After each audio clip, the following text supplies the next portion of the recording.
Welcome to The Volley, a podcast by Tennis Majors, bringing you in-depth insight into tennis's latest hot topics from the Tennis Majors team. I'm your host, Jenny Drummond. I'm delighted to welcome you along to hear all about one of the many talented young Italian men making their mark on the ATP Tour. Particularly relevant after his first Grand Slam main draw debut has just come to a dramatic end. I'm of course talking about Lorenzo Musetti. Here at Tennis Majors, we're dedicated to discussing the latest tennis news via digital media, bringing you, the tennis fans, videos, debates and news from the tennis world. The world discovered the talent of Italian teenager Lorenzo Musetti on the big stage. He was defeated by the world number one Novak Djokovic in the fourth round of Roland-Garros after leading by 2-0. He had to retire in the fifth set due to injury. Aged 19, he showed over those 2 sets just why he is considered to be one of the finest young hotshots on the tour with his very distinctive and stylish game. Well, why is this so significant? In the last 12 months, he's gone from not being able to get into Roland-Garros qualifying because his ranking was too low to almost causing a massive upset in his first major. So what can he achieve in the next 12 months and more? We're ready to delve deeper into his journey so far.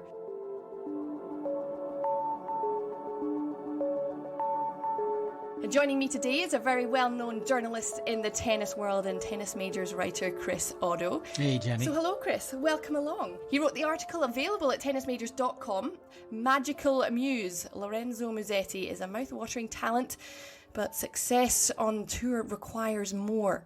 In writing this article, he spoke to numerous sources who were close with Lorenzo, so it gives you some great insight that is available at tennismajors.com.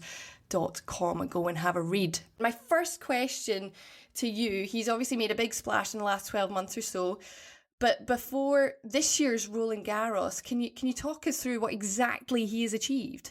Well, we've been keeping an eye on Musetti for quite some time. He was a junior champion at the Australian Open. I think that was the big eye-opener for many fans, and he impressed us all with his stylish game back then.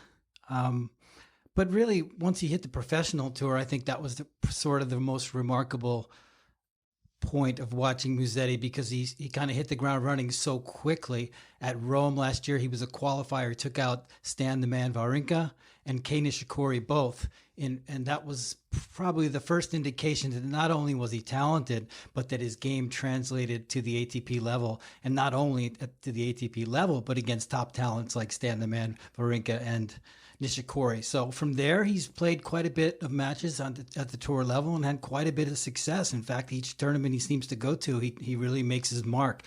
Interesting to note that Musetti won 18 of his 30 matches at ATP level. If you look at some of the greats of the game, Novak Djokovic was 15-15 in his first 30 matches. Rafael Nadal was 18-12. Roger Federer was 14-16. Of course, they made their mark at a little bit younger age than Musetti is making his.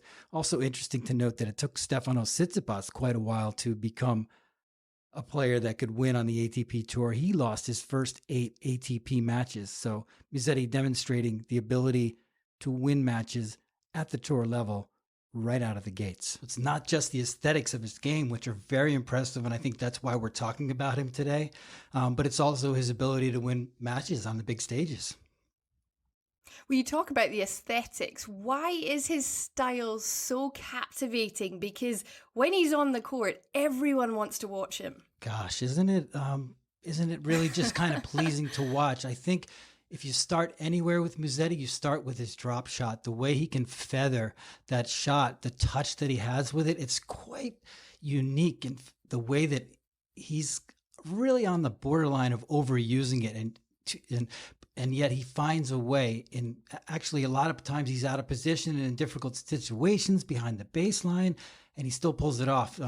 It's a very pure and very precise shot that he has. He's got great touch with it. I think that's the number one thing if you're looking at Musetti's game, but really he's the complete package. He's got a brilliant one-handed backhand that he can take cross-court, hit great angles with. Also got a lot of big power on that side. His forehand is also pretty destructive. His serve's not so bad. And again, he's only 19. He's got so much room to grow. Yeah, that seems to be the thing. The big players are really complementing his game, and they're having to work out how to beat him. Yeah, you saw Novak Djokovic struggle with it for 2 sets today, and it might have been a different story had Musetti not been so hampered physically in that match. Of course, he played back-to-back 5-setters. This is a kid who's making his Grand Slam main draw debut in Paris. So just a real impressive performance for him to get that far. And here's another remarkable statistic about Musetti and his knack for playing big players and doing well on the big stages. He's played 10 tiebreakers at tour level in his career. He's won all 10 of them. That's just fantastic. I have to talk to some stat gurus on the ATP side to see if that's ever been done before. It's quite remarkable, and delving into that match even further, certainly that was something that came up. It was his ability to also hit the big, hard shots at the crucial stages. For example, in both of those tiebreaks. Well, you can see why he's so good on clay. Because of that power and that diversity in his game, clay, that slippery surface that it's so tough for many to have good footwork on, he can push you back behind the baseline, and then he can throw in that drop shot that we talked about. So players are constantly scrambling against him. They don't know what he's going to hit next. So there's also this really fantastic element of surprise in his game that I think even through Novak Djokovic, a player who has practiced with him quite a bit, knows him quite well, threw him for a loop for a couple sets. I mean, that was remarkable. It didn't end up going in his favor, but just to see him out there with Djokovic, it bodes well for his future, we would think. Yeah, let's break down that match a little bit, put it in perspective. We both mentioned it's his Grand Slam main draw debut. Clay is his favourite surface. He was brought up on the clay. He was on Philippe Chatrier for the first time, playing the world number one. He's never beaten he's never played the world number one before. He's beaten a top 10 player in Diego Schwartzman in previous times, and he's also got some big scalps out there as well. But to go out there in this stage and play the tennis he did over the first 2 sets, it was just so impressive. Yeah, it just tells you that he's kind of cut out for this, right? That we don't know where he's going to end up, and that was part of the article. Part of what I discovered in the article is that a lot of people think that he might just have too many tools to really figure it out quickly. They put him in this Federer category, which, by the way, isn't such a bad category to be in. But getting back to your original question, I mean, yeah, he just shows that he's capable of handling the best player in the world, one of the best clay quarters of all time on the biggest show court in the world. Just to show up and start a match like that so authoritatively was remarkable. It didn't end his way again, as we'll talk about, but I mean, really what he's shown over the last 52 weeks is that yes, he is cut out for this, and now it's just a matter of when we look at all young players that are promising, just like Jannik Sinner, who we saw today lose to Rafael Nadal, and other young players, Stefanos Tsitsipas was one, we wonder, are they going to progress? Are they going to make the sacrifices necessary to win at this level and to win consistently? Because it's not enough just to have an eye-pleasing game, and we all know that.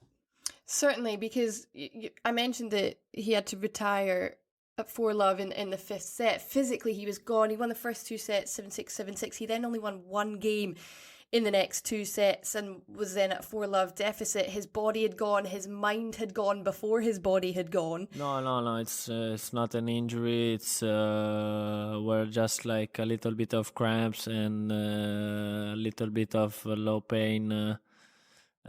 back pain.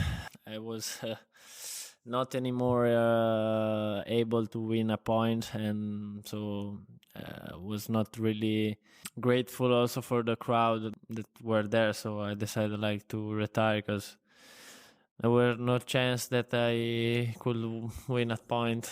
So I decided to retire because I think it was the best thing to do it. What are essentially critics saying out there? Because let's be honest, the top 3, the big 3, they're so hard to beat over 5 sets. Yeah, to be honest, I haven't really delved into what the critics are saying about his performance there. I know personally how I feel about it as a guy who's watched him closely. I didn't like to see him pull the plug at 4-0 with 2 games left. I would have rather see him just take that bagel and really be humbled.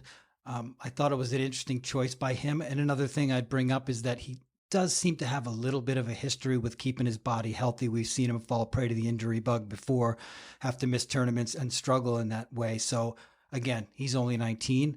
We've seen a lot of young players, Novak Djokovic, one of them that took a long time just to learn the ropes at the Grand Slam stage with these grueling best-of-5 set matches. And it's going to clearly take him some time.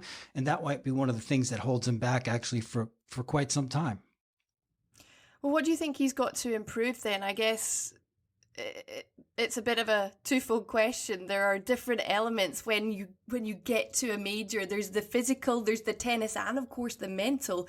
And that's basically all come to a forefront for him today against Novak Djokovic.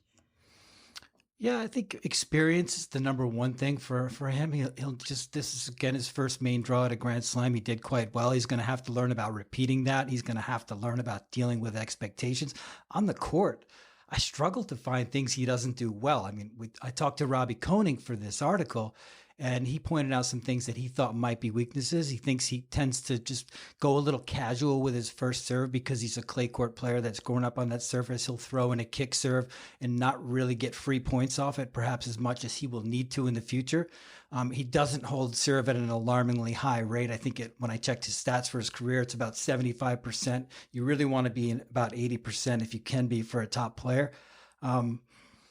Maybe some work on the backhand in terms of not really the topspin backhand, but just maybe some work on clever use of the backhand and maybe shortening up the backswing to use it defensively. To be honest, that's really not my cup of tea, picking apart a guy who has a game like that and is that talented. But I will say that, of course, he's got stuff he'll need to improve, and he just needs to continue progressing. It seems like he's obviously on the right track.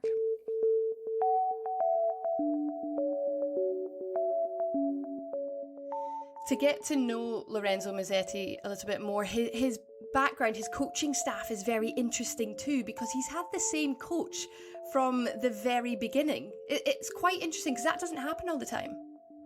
Yeah, Simona Tartarini is the name of the coach, and I think they've been together like since he was 11 years old. And it's funny because you don't see it a lot, and yet you see it with the Italians. I think Lorenzo Sonego is another player that plays for Italy that also has had a coach for his lifetime, and they say they want to stay together forever. I see no reason that they shouldn't at this point. If you look at the game that he's built and crafted from this young player, it's absolutely, what more could you want? So clearly he's done a good game developing his game. Now, what will happen when we get into the X's and O's of trying to compete against the top players and develop game plans to beat a player like a Djokovic, say, or beat a player like a Nadal, or down the road, we're looking at a rivalry with a Jannik Sinner. How is he going to manage that task, and how is his coach going to help him get there? That will be very interesting to see. The one thing I will say is that I wish I could speak Italian, because Tartarini and Lorenzo Musetti, both, I've had the chance to communicate with them, but it's not as easy as I'd like it to be. So I might have to find an Italian interpreter, because I look forward to another 10, perhaps 15 years of writing about Musetti, and I want to know more about him. But it's not always that easy when you're the first or second question in a press conference and you do it in English, and then you hear Italian, he's going off in for 5 minutes with giving his answer. So I wish I need to work on my Italian. Oh, well, I'm sure you can certainly do that. And when you speak about how you want to cover him for another 10 or 15 years, really, he only came onto the scene majorly last year. What's it been like covering him for the last year or so, or when something big happens? Yeah. It's funny because I've been working as he played in Acapulco. I was covering him closely, and you start to get this buzz on the internet. People are just like, oh, Musetti, his highlights come up. I don't know. I'm sure you saw this shot that he hit in the third round, Jenny, the behind the back. He took a ball out of the air behind the back. He took it so clean, and he just popped a winner off it. That's the kind of thing he does almost casually. You see him do something once or twice every match. He'll do the underarm serve. He'll do it a tweener. He'll achieve a victory like he did over, I think it was Schwartzman in Acapulco. He's not afraid to celebrate with gusto, lay on the court for a bit after his match. I mean, this is a guy who's never been there before, but he acts like he has in a strange way. I mean, just he's got it all sort of. He's kind of brings the crowds in. They seem to really be attracted to what he's doing and enjoy his style of tennis. But yeah, he's definitely got a lot of tricks in his bag. And I wouldn't say he leans on it as much as, say, an Alexander Bublik or a Nick Kyrgios. I don't think he overdoes it. I think he's more about winning the points, winning the games, but he's not afraid to show you that he's been working on his tricks a little bit. It's pretty cool. He goes viral. He does. So you're listening to the Volley podcast with me, Jenny Drummond, and Chris Otto, a regular contributor to Tennis Majors. And we're talking all about the young 19-year-old Italian Lorenzo Musetti and what he's done here at Roland-Garros, how Chris has got to know him, writing an article on him for tennismajors.com. And I want to delve a little bit deeper into that article in particular. And what's it been like for you when you've been speaking to him in press conferences and his team, trying to get information? Because that's, as a journalist, what you want to do. You want to tell the readers, the viewers, all about this new player. He's an interesting guy, and he does take time to speak with us pretty articulately. It's nice to talk with him. He's a like so many of the young kids in the sport today. He's a genuinely nice person, and he has thoughts about his game.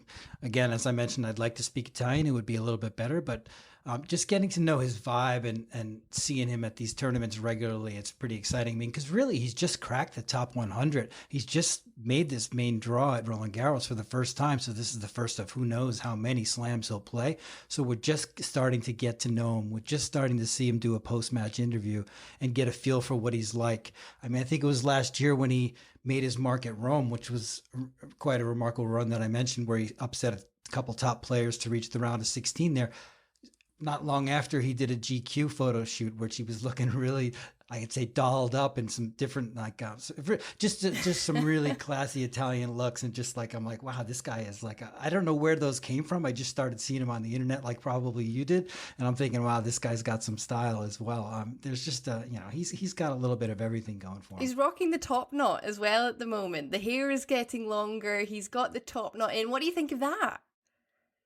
I think he's cool. I think he's genuine. He's just himself. I don't think he's got any airs about him. I don't think he thinks he's holier than thou. I think he's confident. I wouldn't say he's cocky. I just think, he's genuinely who he is. He's got a nice personality. And from having spoken to his coach as well, what is the team like around him? Because obviously for so many players, that is so important to how you perform on the court is to how you work closely with your team. I get the feeling that they're just really relaxed with him. They're not pressuring him much. They keep hounding him, letting him know that he's got tons of things to improve. And that's really what the dialogue is like between him and his team. It's not, he's pretty much a blue collar kid and a hard worker. And I think they just kind of reinforce those habits and really don't take a whole lot of time to celebrate the achievements. And yet, in the Italian way, they do celebrate pretty heartily when he achieves a big win. And I think, but they try to put it behind them quickly and stay down to earth. I think they know, and I think it was apparent today how he held up against Djokovic over the course of those 5 sets. There's so much work to be done, right? And there's no guarantees. There's no locks. He's got to do the hard work, and he's got to do it for many years. In your article, you mentioned Marin Cilic and Kei Nishikori's views on him as well. They're complementary. They couldn't quite believe, specifically Kei Nishikori, how big the ball was coming back facing him time after time. Did it surprise you, maybe some of the reactions from the players? Nishikori's did surprise me because Kei is so solid from the baseline and so locked in with his two-handed backhand and really all his ground strokes that he was so impressed by the heaviness of Musetti's backhand, because I think of it more of as like a ball with that he puts a lot of air under and that he can really craft and angle very well. I didn't, until I talked with Nishikori about that, didn't really think of it as a big booming backhand in the vein of a Stan Wawrinka backhand. But apparently that's how it's seen. And as you watch him, you do notice that he can put a lot of mustard behind it. So that was something that was pretty surprising. And in general, it's just really nice to talk to people about Musetti and in the context of the other Italian, Jannik Sinner, who they're so different in terms of their game style. And a lot of people, I think, enjoy that conversation, just kind of comparing the two and contrasting what their strengths are and why they're different, and how they're, how their games work for each of them. So it's always an interesting conversation. And just like with Robbie Koenig, he was talking about Carlos Alcaraz, another young star who we saw have a breakout at Roland-Garros, and comparing those two games and the differences. It's just there's a lot there for the imagination and a lot to talk about. What's the buzz like in and around the journalists about Musetti's game and how he carries himself on the court, and when he does have that distinctive stylish game, and say he's playing in Rome, for example, and he's beating the likes of Wawrinka, etc., and then everything just seems to come alive. Surely the buzz is replicated in the journalism world too. What it is about him is the fact that he has this kind of electrifying game that's really creative and really imaginative. And I think when his coach Simone Tartarini compared him to an old classic player, like someone from the 70s or 80s. And that's funny that a coach would say that and even think about it that way. But that's how I think the journalists see it, that he has this kind of throwback game, the one-handed backhand. I mean, not everybody, but a lot of people, when they see a one-handed backhand, they're just thrilled. It's just the way it is. And there's something about that stroke that does a lot to people, but it's really not just his backhand. As we said, there's just this creativity in his game. And you look at a lot of young players coming up, even Yannick Sinner, who everybody just adores for the obvious reasons. The kid is an incredible talent. Felix Auger-Aliassime, other young players, Carlos Alcaraz too. They play a more linear, grinding, sort of physical game where there's less options, but maybe it's more effective at this stage of their career because they have a simplicity to it. And there's something about Alcaraz that is just more out there, just more wild, and more like you don't know what you're going to get. And that's the beauty of it, I think. I mean, all shapes and sizes, of course. The diversity of tennis is what makes it so wonderful.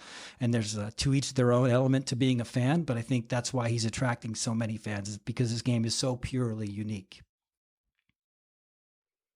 Yeah, and he says also he plays his best when he's playing freely, and he's Italian too. Italians are emotional. He's obviously not as hot-headed as, say, the likes of Fognini or some of the others, because as we know, Italian tennis, men's tennis in particular, is just thriving at the moment. So I'm sure you're constantly running around chasing Italian journalists to chat to, because there's so much fantastic tennis going on. But he really is just a wonder to watch. I think the Italians, I don't know what's in the water right now, but there's so much good tennis being played by them from all ages.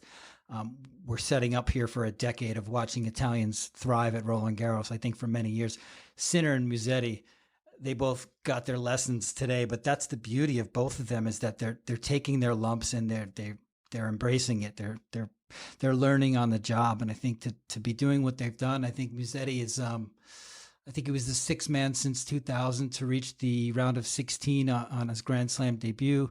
We saw Sinner reach the quarterfinals last year on his Roland-Garros debut, and I think he was the youngest player to do that since Nadal in 2005. So the fact that they're up there taking their lumps, getting to the later stages of the slams, that's what's going to benefit them. That's what we saw Tsitsipas do so well. And Zverev, they keep pushing themselves. They keep running up against the Djokovic's, against the Federers, against the Nadals of the world. And mind you, the next generation is not going to have that privilege. They're not going to be able to learn from Rafa, from Novak, and from Roger, because they're going to be out of the game in a couple of years. So these guys are really lucky to be able to soak it up while they're doing it. So Musetti had a tough day today, but he had an experience that he'll take with him for the rest of his career, I'm sure.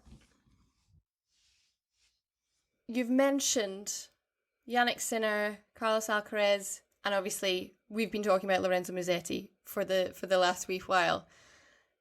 You've spoken about them as kind of 3 19-year-olds, 3 big guns, a little bit younger than the original next gen. What do you think their future is? What impact can they start to make as they're demanding the respect of the other players now on the tour? I think it's big. I think it's bright. And I think you see in the work ethic of a Carlos Alcaraz. So I think Carlos is 18, but they're just working insanely hard and so motivated to move up. And you're starting to see it already, that there's no guarantees, right? But it's a pretty good indication just based alone on what they were able to do on the clay at Roland-Garros this week that they're headed for big things. They're moving up the rankings. I think you might see Musetti and Alcaraz join Sinner in the top 50 in not too long. And I think they're going to be a presence for a long time. Now, how is it going to pan out in terms of will they win Grand Slams? And if they do win Grand Slams, how many? Those are the questions we are dying to know, and we'll never know until it happens. We don't even know if Stefanos Tsitsipas is ever going to win a Grand Slam. He's much older now, and we've been talking about that for 3 years. So it does take some time, but there's going to be opportunity because, as I mentioned, we're going to say goodbye to Roger.